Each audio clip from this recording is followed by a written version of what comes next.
Hey guys, City Walk, City Wall here, and welcome back to Kobayashi Island.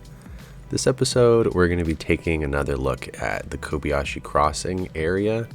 I mentioned this a while ago. I'm really not happy with the way that I built this, and I thought I could do a lot better, so right now you're just seeing me kind of delete some stuff, move some things around, and that's what you'll be watching for a while here is redoing this corner that I just deleted, as well as kind of redoing all the road networks around here. I just gotta say, I am so happy to be out of the airport. You have no idea. That was a complete nightmare trying to finish that. I've made a number of airports in the past, and I was just thinking about it, and I think this is the only one that I didn't quit the save game because I was so bored of making an airport. Like every other time I've made an airport, it was like the last thing I did, and then all of a sudden I was playing in a new save game because I just couldn't do it anymore. So a real big congratulations to myself for doing that and finishing it up and actually being able to move on without completely abandoning Kobayashi Island. So man, that was a complete nightmare. I'm so happy to be working in downtown again, doing some high density stuff. It's really what I like the most, and after this episode, I'm excited to continue working down here for sure.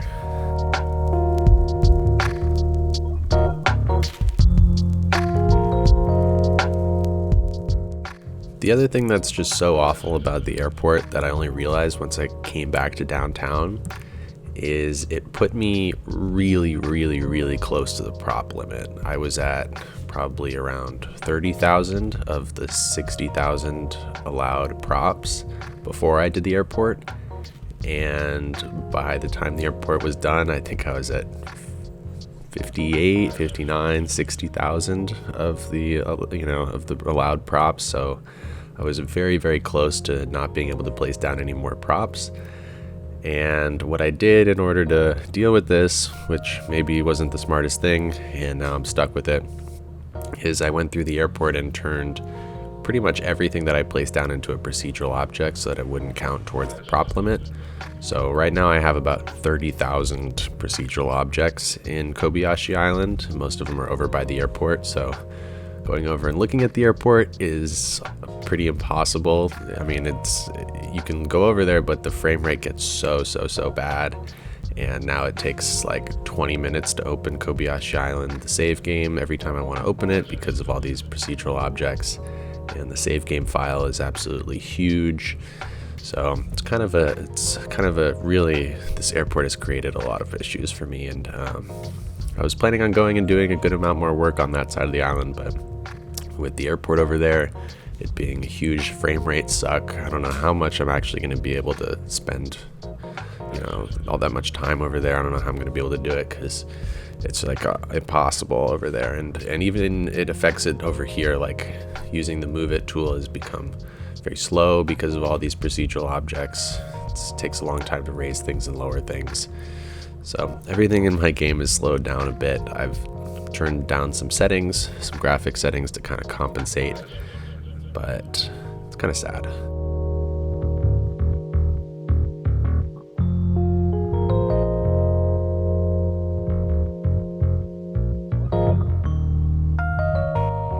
So what you've been seeing me do so far, obviously I deleted everything that was around this corner to begin with.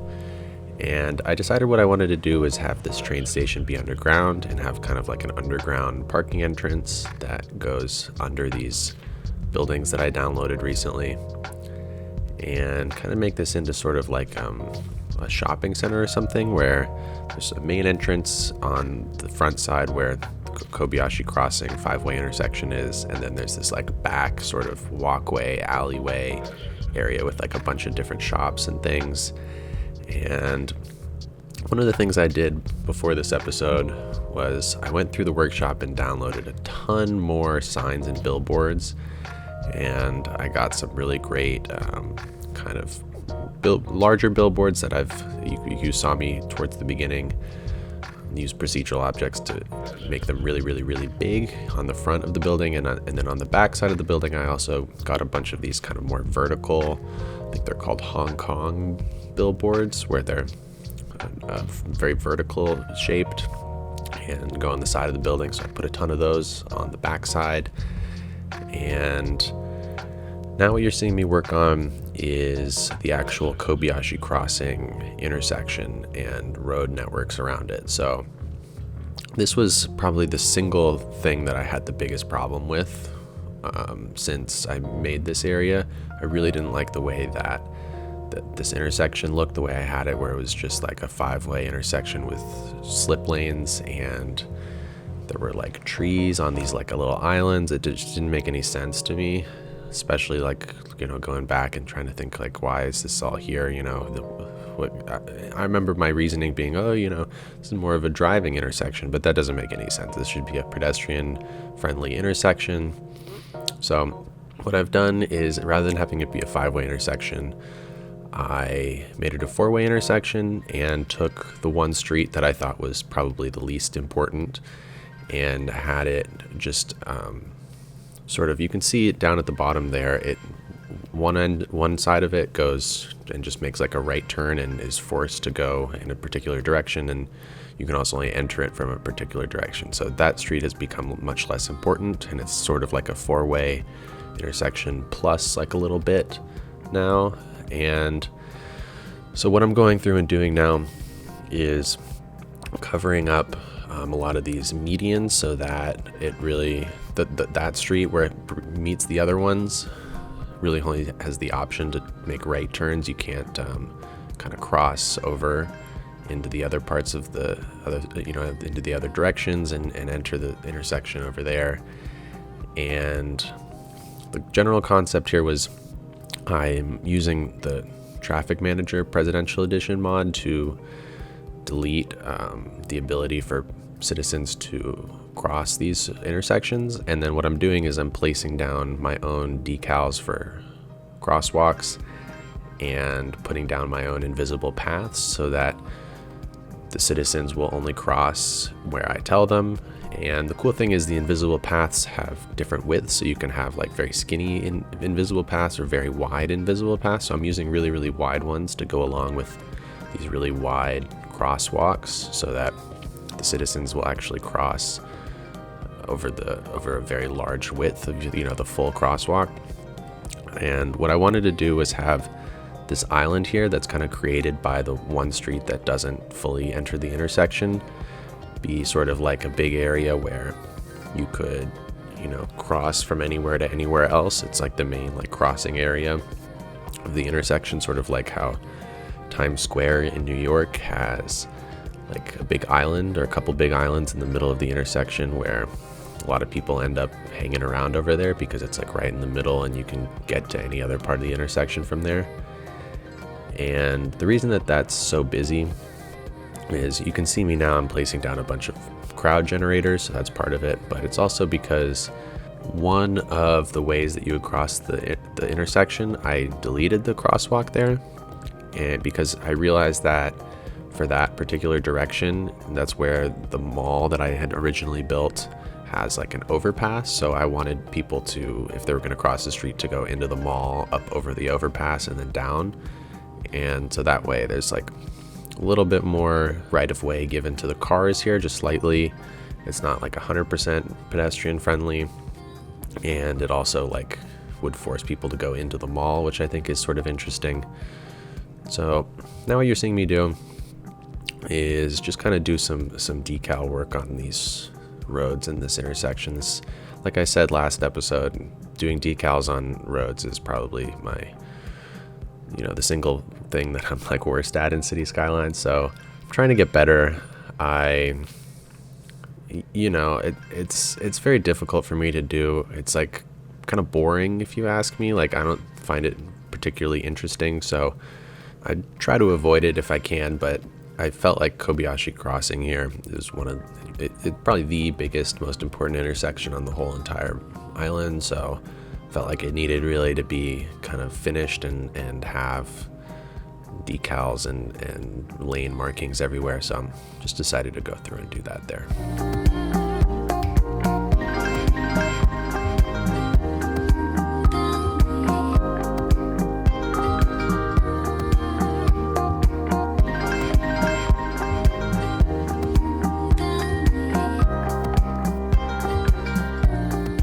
One of the things that I did that I think turned out really cool was this entrance to the underground parking lot, where I used a bunch of Ronick 69 expressway pillars to kind of make like a tunnel entrance. You're seeing me do it now, and I think I'm going to do this a bunch in downtown. It's a really interesting thing to do, where you have like an entrance to a lot of buildings and have it be like where, you know, ambulances or death care or trucks would go to actually access the buildings is under there. It looks like it's underground parking, but in reality it's like a street that goes around underneath the buildings and gives access to those areas.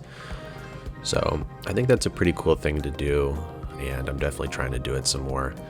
You're seeing me now use some stone stairs and some retaining walls to kind of make like a back entrance sort of staircase that leads up to this walkway that's like behind this building here. And this gets used pretty frequently actually by the time it's built. There's a lot of people who are trying to go this way because it's connected to the train station underneath. And I'm a little worried about this train station. You know, anytime you hide a train station like this, where it's supposed to be an above ground train station, but it's like buried underneath things, you end up having issues if you wanted to, like, say, delete a line and then create a new line, like a train line, which I'm eventually going to do. At some point, once all the train stations and things are finished, I'm going to probably go through and delete every single train line that I have, and then just like redo it, name them, color them, get them like all official and finished. And so when that happens, I'm a little worried because I don't think you can really properly click on those stations when you're trying to place the line at those stations. I might end up having to move everything momentarily in order to actually be able to click on it. So I'm a little worried about that. Maybe what I'll do is when I do that, I'll just replace it with an underground train station. So if I have to do that a second time, it won't be a problem, because underground train stations don't have that same problem. You're seeing me now just using procedural objects a ton in this area to make these billboards a lot bigger. I really like doing this. This is one of my favorite things to do with procedural objects, is have the ability to scale billboards, because that's kind of one of the things that bothers me a lot about City Skylines is, you're stuck with just what the workshop gives you in terms of the scale of things, and especially, props and billboards. Like a lot of times in real life, there's really, really, really big billboards, and in City Skylines, there's only like a handful of assets that are that large. And if you start using them, you just notice, oh, well, I have like 4 of these same exact Sony billboards in my city that are massive. It's nice to be able to scale up a smaller one, make it really large, gives your city a lot more variety. So procedural objects is starting to come in more and more handy in Kobayashi Island in terms of not only being able to scale up billboards, but also, taking things away from the prop count. I'm safely now only like halfway to the prop limit, but like I said, at what cost am I only halfway to the prop limit? Now I have a terrible frame rate issue and a loading the game issue. So things are becoming slower and slower as the city gets bigger, for sure.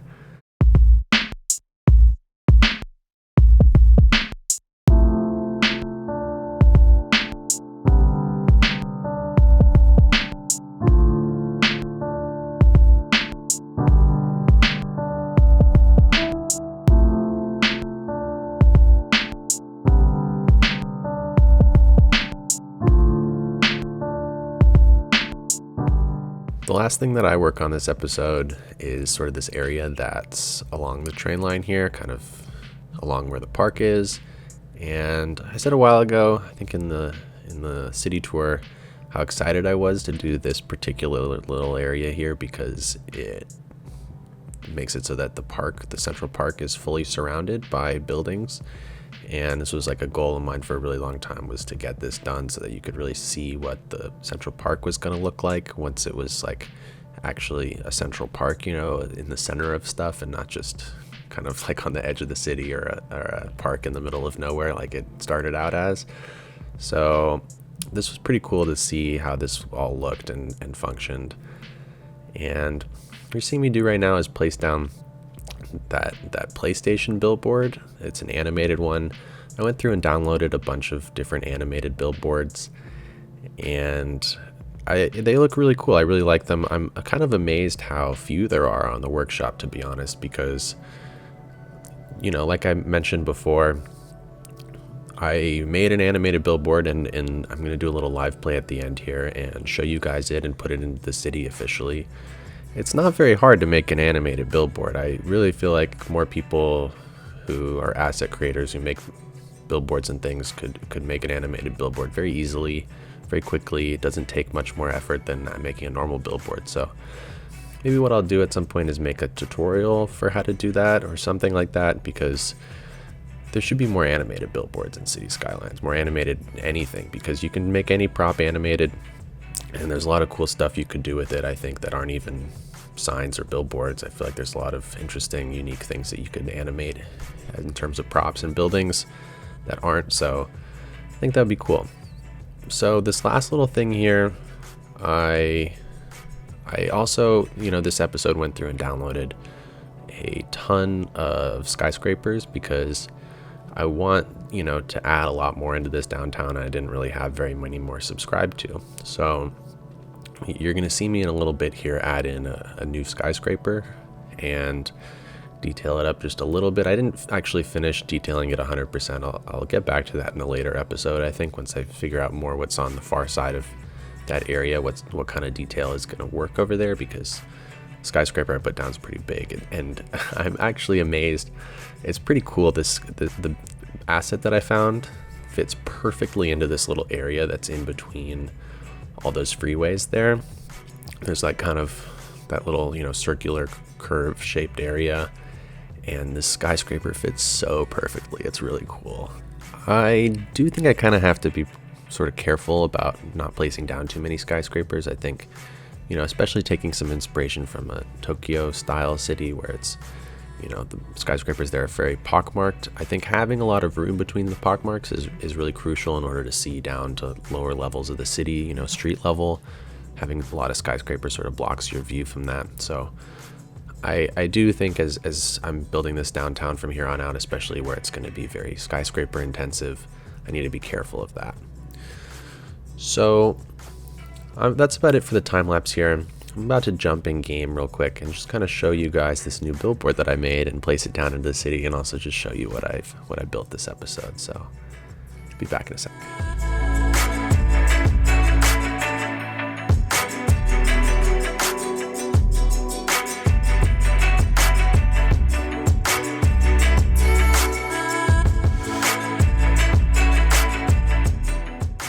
So here we are in the game. I decided to do this at night because I think downtown Kobayashi Island looks really awesome at night, especially with some of these additional lights that I placed down and these animated billboards and illuminated billboards and things. And just to show you what got built this episode, this crossing is way better than it used to be, for sure. It seems so much more like real. And this little plaza, these big billboards, feels like there's maybe like a movie theater in there or something. Nice big open area, and this back area that has kind of all these like little billboards on the sides of this building, and this walkway to get down to the train station, and a bunch of shops and things. And it has like a bunch of stuff under this freeway. And then over here, this whole area that's like bordering the park, I think works out really well. And it's really cool seeing sort of like what this central park looks like now that it's fully surrounded, you know. It's very satisfying, like being able to see stuff on all sides of it. It really feels like a central park a little bit more than it used to. And so the real reason I am doing this now is so that I can place down this custom billboard that I made and show it to you guys. I was thinking that it would be sort of this spot right here on top of these Coca-Cola billboards, because this is sort of like a central part of the city. It's right in the middle of Kobayashi Crossing, and it was somewhere that I had saved for a really long time for this custom billboard. I actually did make this billboard with this spot in mind, which is why it has this shape and this size, and you can see now what all these procedural objects have done to my gameplay. It's like crazy how slow it is using the Move It mod just to move things around. It's not so bad when you're placing something down for the first time, but trying to move something after you've placed it is really terrible. So there we go. Place down. It's animated. It says the name of who the city was inspired by here below, which, excuse me if you know Japanese and I mistranslated it. It's really Google Translate's fault. If you want to blame anyone, blame them. And so now you know forever whose city this is. And so this asset is available on the workshop. You can subscribe to it and put it into your city if you so choose. But hopefully many more assets to come. I just wanted to release this one sort of as a first one because it says my name on it, and I thought it would be a good first asset. It's not perfect, but it was nice learning how to make animated assets like that. So that's it from me this episode. You know my name, it says it right there.